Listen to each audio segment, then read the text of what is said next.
The silence after the firing was worse than the sound. Across the orbital chamber of the Concord Hall, no one spoke.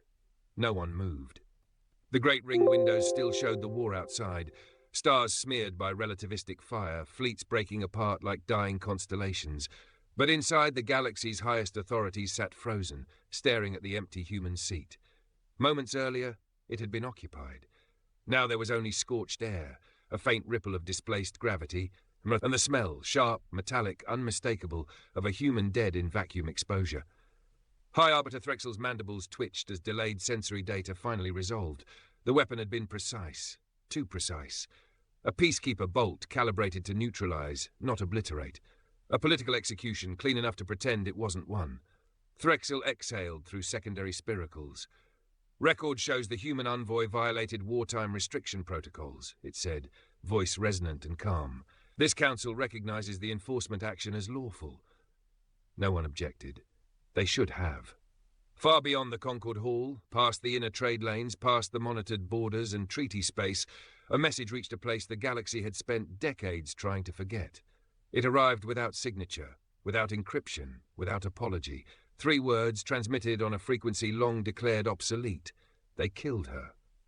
On the surface of Karos 9, the Deathworld the Concord had exiled humanity to at the end of the First Contact War, the wind did not stop. It never did. The planet's magnetosphere screamed under constant stellar assault, ion storms crawling across the sky like living things. The gravity was wrong, just heavy enough to punish the careless. The soil was rich in metals that poisoned most known biochemistries. Native life, where it existed at all, was violent, territorial, and short-lived. The Concord had chosen it carefully. They had called it mercy. Humanity had called it a sentence. In the ruins of what had once been a landing zone, deep beneath layered shielding grown from scavenged hull plating and hardened stone, Colonel Mara Cade stood silently as the message finished playing. Around her, the room was packed, men and women in worn pressure suits, engineers with scarred hands, soldiers who no longer bothered removing their weapons indoors. Children who had never seen Earth except in faded recordings and whispered stories. No one spoke. Mara didn't move. She replayed the message once, twice. The third time she didn't listen to the words. She listened to the space between them, the absence, the weight of what had not been said. They broke sanctuary, someone murmured. They executed an envoy, another voice said, brittle with disbelief. Mara closed her eyes.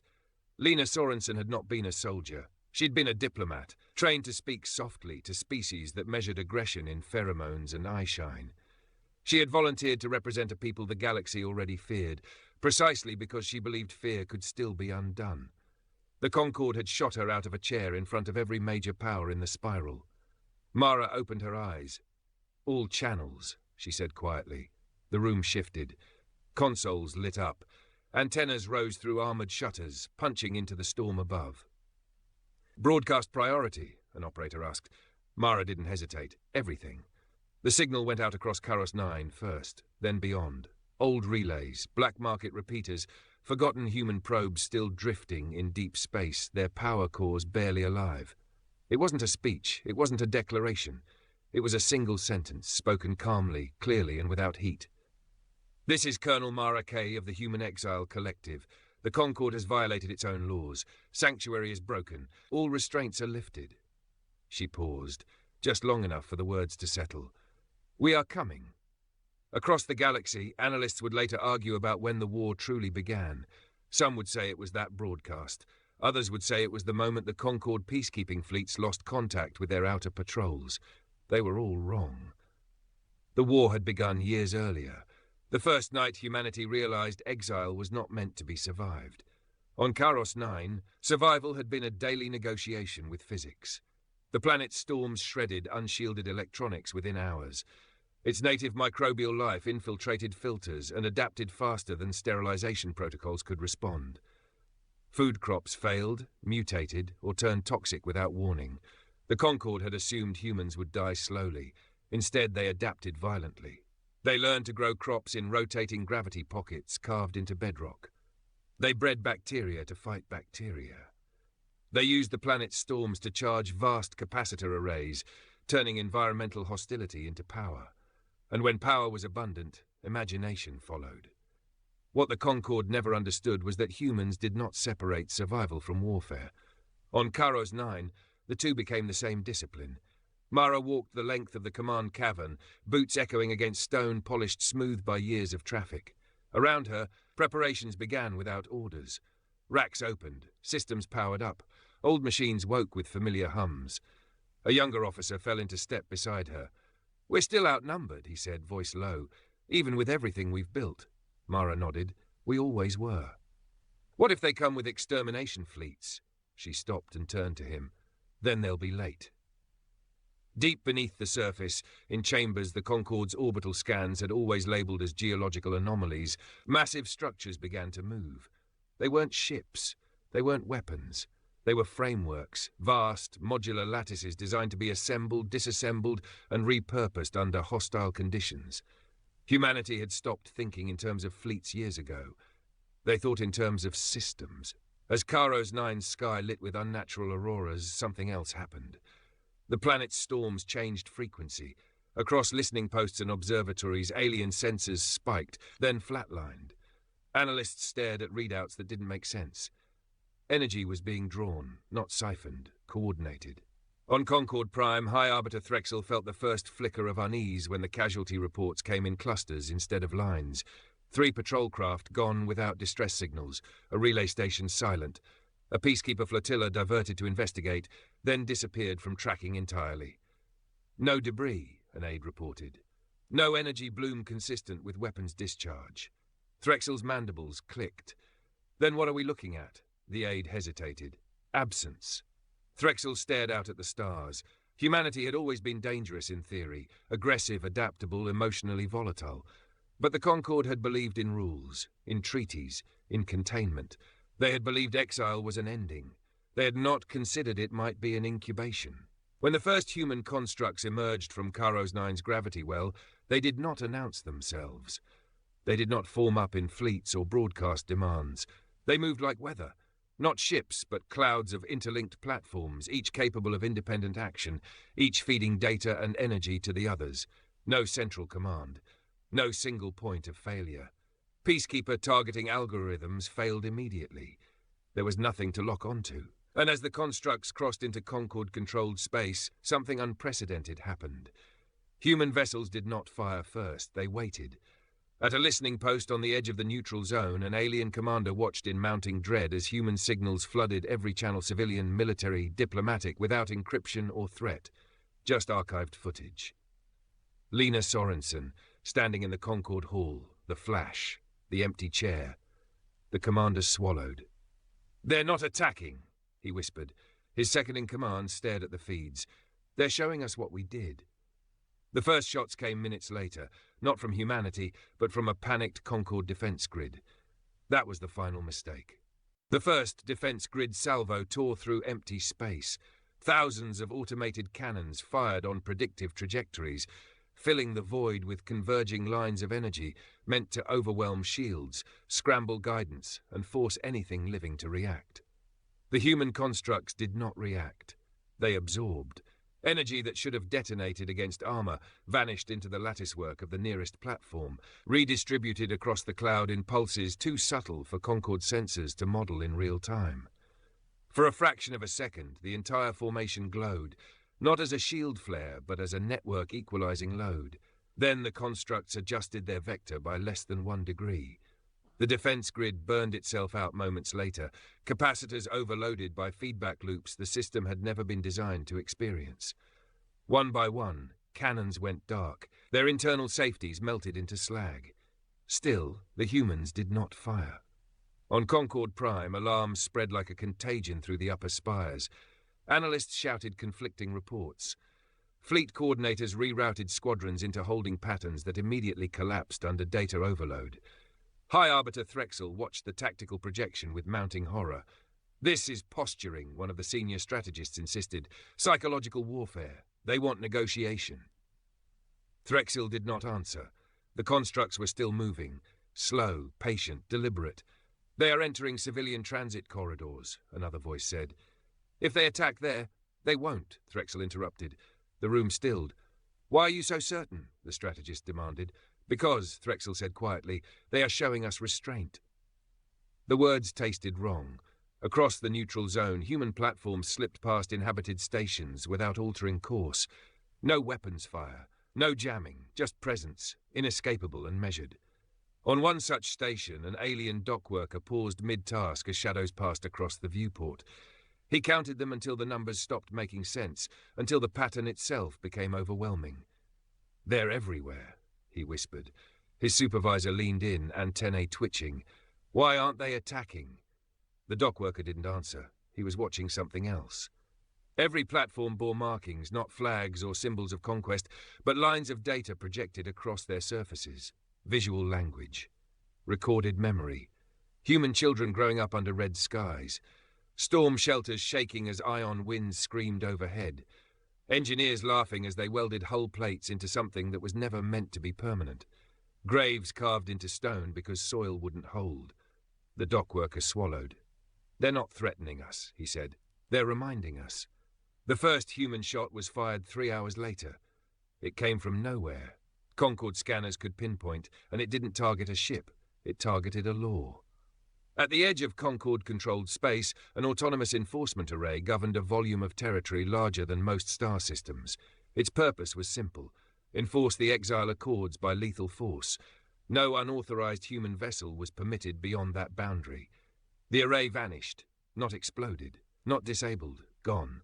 In its place, space folded inward, collapsed by a gravitational manipulation so precise it left no debris, no energy bloom, no warning, just absence. Across the Concord, legal frameworks began to fail as physical systems tied to them disappeared. Containment fields, automated sanction nodes, peacekeeper arsenals locked behind authorization codes no one could override. Human constructs passed through the gaps without slowing.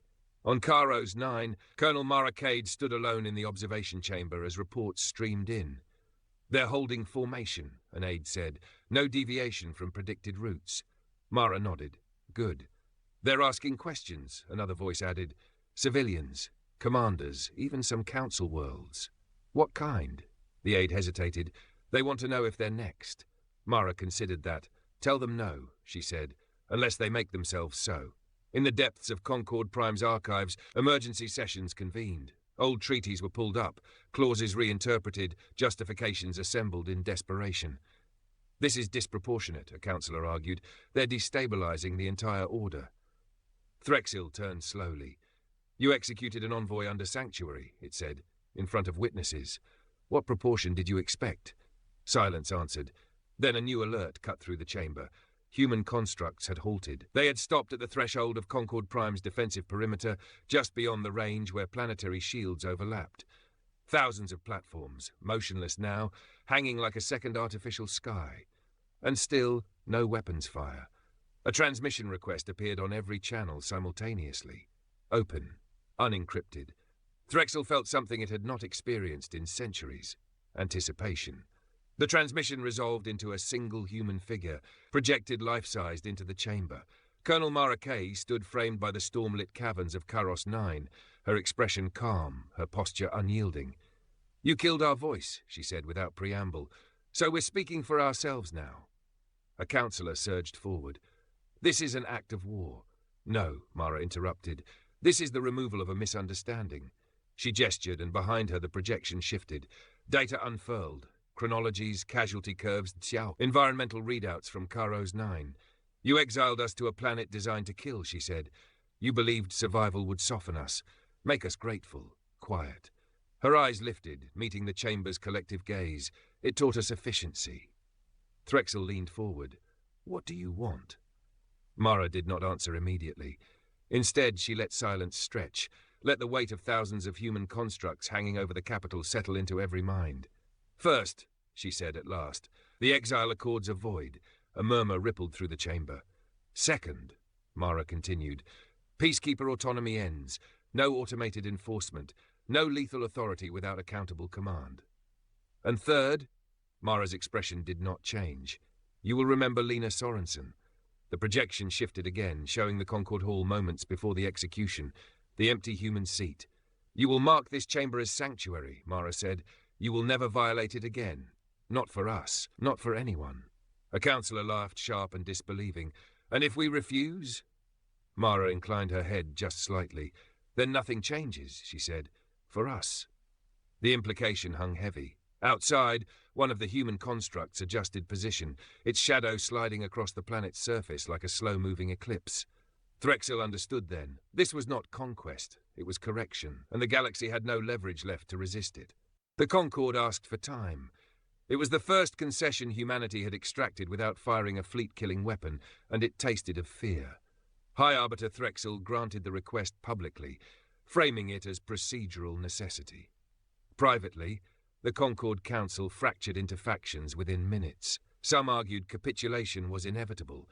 Others demanded a decisive strike before humanity could tighten whatever invisible net it had cast across controlled space. What unified them was a single realization, spoken aloud only once before the chamber fell silent again. "We don't understand how they're doing this."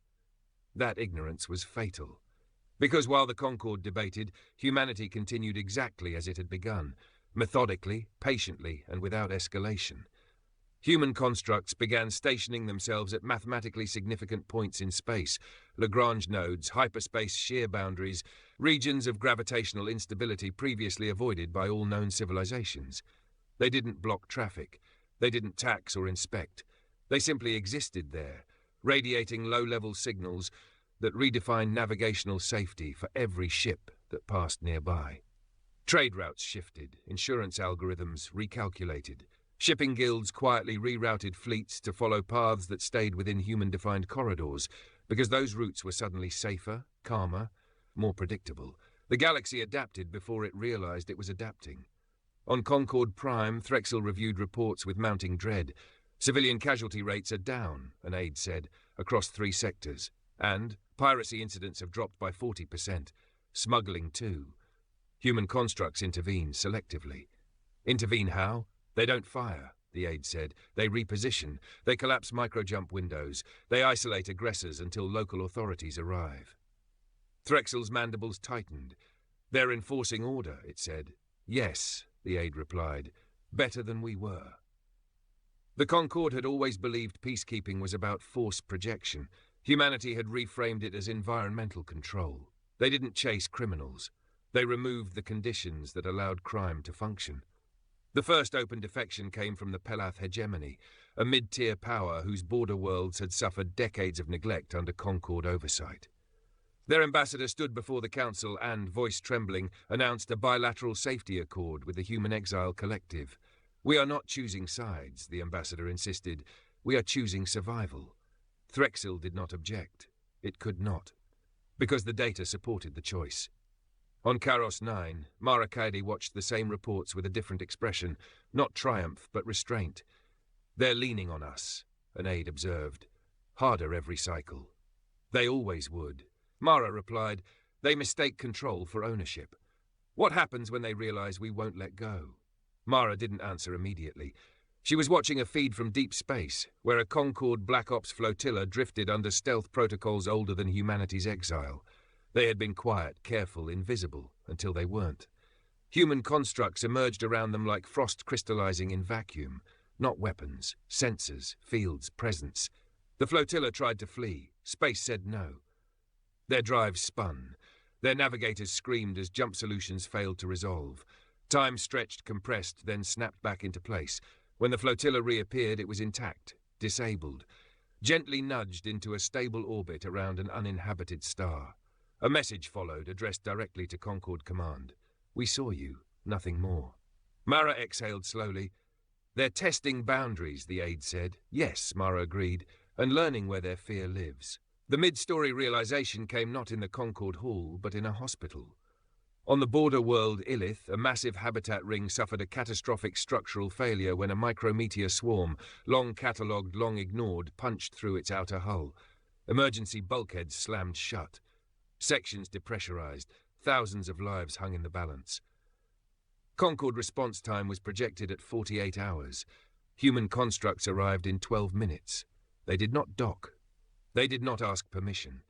They altered local gravity by fractions of a percent, redistributing stress across the ring while autonomous repair frameworks unfolded like metallic flowers against torn hull sections. Atmosphere was stabilized, power rerouted. Casualties dropped from projected tens of thousands to under 100. The entire operation was broadcast unintentionally, picked up by civilian feeds and replayed across the spiral. A nurse on Illith, still shaking, summed it up in one sentence that spread faster than any official communique. "They didn't save us like heroes," she said. "They saved us like engineers." That was when the galaxy understood. Humanity was not seeking revenge. They were replacing the system. On Concord Prime, the Council reconvened under emergency authority. Threxel stood before them, ancient eyes reflecting the weight of inevitability. "They are not waging war," it said. "They are rendering us obsolete." A hardline councillor slammed a limb against the floor. "Then we strike the source. Karos 9. End this at the root."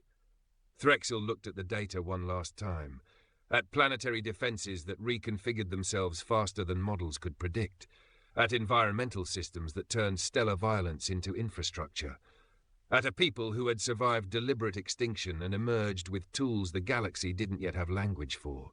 "You will not," Threxel said quietly. The councillor snarled.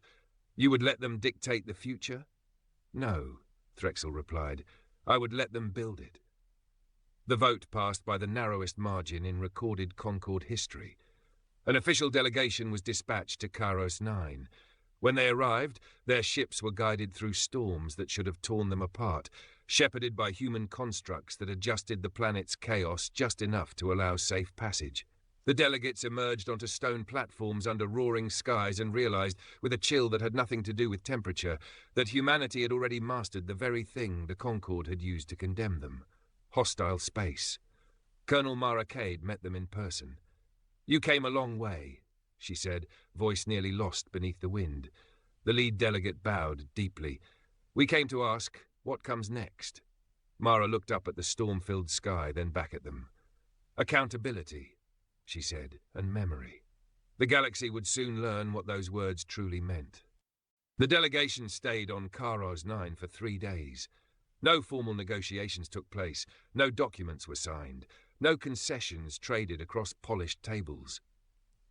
The Concord delegates were shown the planet instead, its infrastructure grown into stone, its cities anchored against storms that never slept, its people moving through lethal environments with the ease of long familiarity.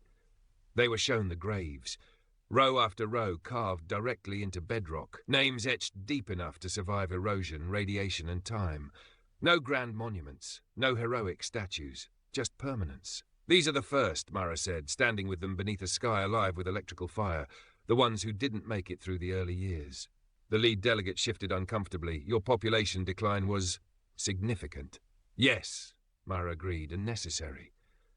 The word landed hard. "We learned quickly," she continued, "that survival here required choice. Every system had to justify its existence. Every life had to be protected by more than hope." She turned to face them fully. "So we stopped building things that didn't matter." "What doesn't matter?" the delegate asked. Mara's gaze was steady. "Distance," she said. "Hierarchy. Fear."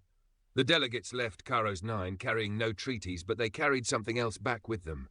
Understanding. It spread faster than panic ever had. Across the galaxy, worlds began requesting human frameworks. Not weapons, not fleets, but infrastructure. Stabilization platforms, environmental control lattices, transit harmonizers that reduced hyperspace shear and collapse incidents by orders of magnitude. Humanity did not refuse. They did not rush either. Every request was evaluated, every deployment paired with transparent oversight, shared data, and local authority integration. No secrecy, no leverage. The Concord's peacekeeper fleets found themselves increasingly irrelevant, standing guard over regions that no longer needed guarding. When crime did occur, human systems didn't punish. They isolated, contained, and resolved. The galaxy grew quieter, not safer, more deliberate. The final vote came 6 months after Lena Sorensen's execution. The Concord Council convened in the same chamber where she had died. The human seat remained empty, by human request. High Arbiter Threxel addressed the assembly, voice carrying a weight it had never borne before. "The Exile Accords are hereby repealed," it declared. "Humanity is recognized as a sovereign stabilizing power independent of Concord command." A murmur rippled through the chamber. Furthermore, Threxel continued, sanctuary law is amended. Any violation by any species will invoke immediate multilateral response under human-mediated protocols. The vote passed, unanimously. When the announcement reached Karos 9, there were no cheers. Mara stood in the command cavern, listening to the report in silence. Around her, people absorbed the news with expressions that ranged from relief to quiet sorrow. "It's done," an aide said. Mara nodded. "It's begun." What now? She looked at a live feed from deep space, where human constructs were slowly repositioning, pulling back from borders, dissolving formations, returning to patterns that suggested presence without pressure. "Now we remember why we did this," she said. Humanity did not take seats on the Concord Council. They didn't need them. Instead, they placed markers, silent platforms positioned at critical points across known space. Not blockades, not fortresses, reminders. Trade flowed through them. Data passed openly. Civilizations adjusted their laws, their infrastructure, their expectations, all subtly shaped by systems that worked too well to ignore. War did not disappear. It became impractical. Years later, a young alien historian would ask High Arbiter Threxel, long retired, its mandibles dulled by age, why humanity had stopped when they could have ruled everything. Threxel considered the question for a long time. Because, it said at last, they were never trying to win. What were they trying to do? Threxel's eyes drifted toward the stars, where invisible human frameworks still guided ships safely through the dark. They were making sure no one could ever do to them, it said, what we once did. In the Concord Hall, Lena Sorensen's chair remained empty. No one ever sat in it again. Not out of fear, out of respect. And across the galaxy, whenever a system stabilized against chaos, whenever storms were tamed instead of feared, whenever law held without violence, there was an unspoken understanding shared by every species that benefited from it. Humanity had been exiled to a Deathworld. What returned did not conquer the galaxy. It made it survivable. And everyone knew better now than to test what would happen if they ever forgot that gift.